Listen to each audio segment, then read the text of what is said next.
సంసోనుతో వాళ్ళ నాన్న అమ్మతో చెప్పించారయ్యా, మనం యూదులమయ్యా, మనం ఇశ్రాయేలులమయ్యా, మనలో ఉన్న పిల్లల్ని చేసుకోవాలయ్యా అని చెప్పారు. అలా దేవుని నిర్ణయం.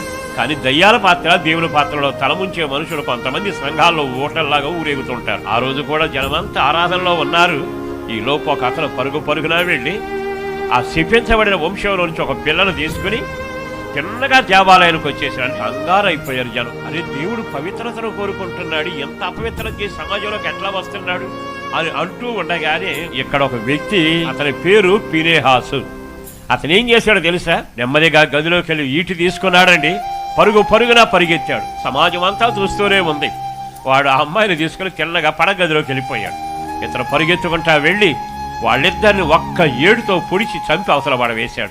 అంతే, ఆ మరుక్షణమే ఆయన ముఖంలో కళ మొదలయ్యింది. అందుకే కదా ఎవరి పేరు గ్రంథమందు రాయబడకపోయినా